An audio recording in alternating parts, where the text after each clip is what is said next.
Screen tones, in layman's terms, is how most comics convey color in black and white print. Sometimes they use watercolors, sometimes they use alcohol markers, or any other paints.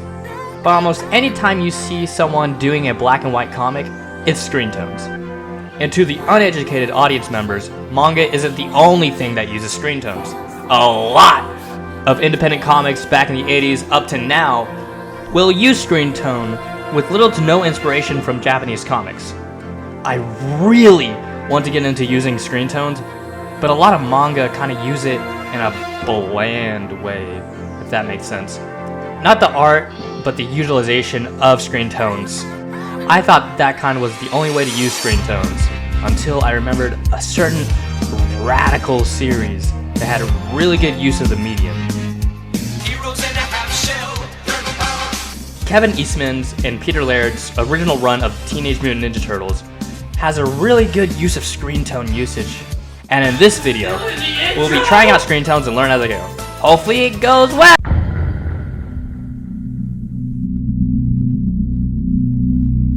If you're new here, hey, I'm Cooley as Fool. I'm an artist who wants to make a living off of what I love doing. So please like and subscribe to help me get further in my journey. It would be much appreciated. Now back to the video. This isn't my first time trying to experiment with screen tones. That's all I need. I've seen what works and what doesn't. So I went into the first drawing of my character Andy, and it wasn't too bad. I put down my colors before I switched them to screen tone, and I was really proud of the line art. I did some hatching as well, even took notes from how TMNT did black hair, which I kinda dig. The screen tone patterns I used worked well too. Then I tried this one method by adding a gradient to the screen tone by switching the spray tool to tone scraping, which emulates the scraping off of the edges of screen tone to fade it into the white. So I went over the parts of the drawing using to add some soft highlights, and then I zoomed out and it looked fine. The hatching didn't meld well with the lines on the screen tones, and the skin looks a little too unnatural with the scraping. But it's fine! Kinshana! Kinshana! But the shirt looks like shit!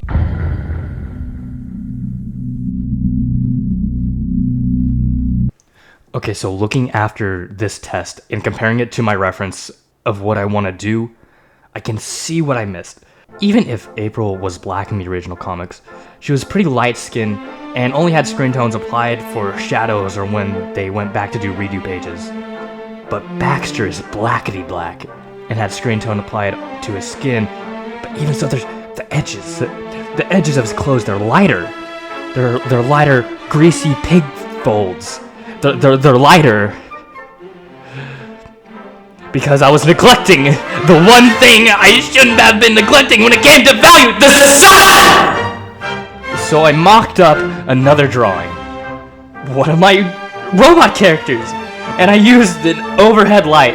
And then I started doing screen tone layering like how Eastman and Laird would do it. But why does it look like I put on fucking contour makeup? Fuck it. Maybe it just looks like shit because I don't know how to blend, or most likely the screen tone patterns layered on each other don't work well. Next to another. But 4 hours later, I got it finished. Put some watercolors on the background, some shitty speech bubble layering that looks like...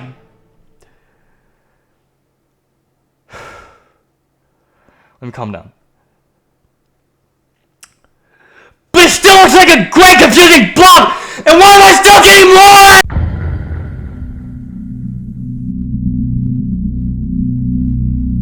I don't know what I'm doing wrong.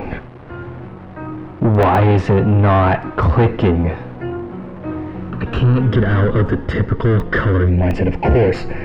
This isn't coloring after all. But what do I know? What do I know? Nothing. I know nothing, so I need to know. I'll keep researching and learning. These 2 videos by silent manga artists was a great resource. Relying on the bucket tool won't get me to my destination, so using a watercolor brush can give me a better result, and I know I can change the direction of my screen tone lines now, and to keep the frequency consistent if I'm going to layer them for more shading. But am I really gonna follow that?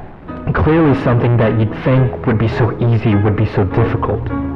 Was I a fool to think that I was ever any good to begin with? Or am I just a Damocles who has left the throne too early?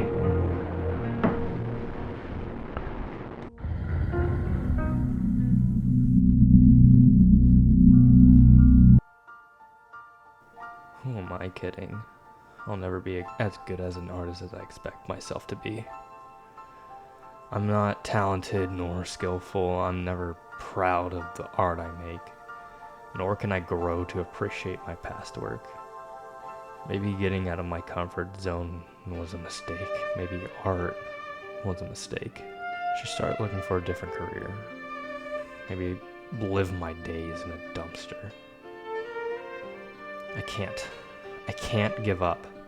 I can't lay down and cry over spilled milk. I have to conquer this beast. I am done giving up, and once it clicks, I can use my knowledge to teach all of the people who are watching. I still have one art piece left. I have to finish what I've started.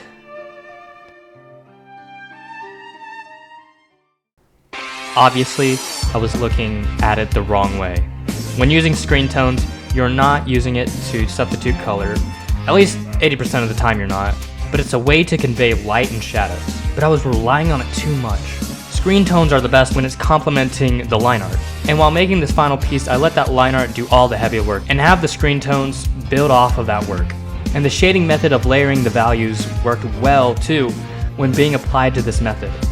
You can really tell in the face with the tones having the visible pool into the black of the ink. I especially like it on the beak and the head. I also got used to having better line art on this piece too, having subtle hatching rather than noticeable hatching. Other than the wrist pain and my thumb hurting, this was really fun to draw. Though I still need some work on my composition. I hope you learned something from this video like I did, without all the drama. Thanks for watching, and I hope you have a great rest of your day.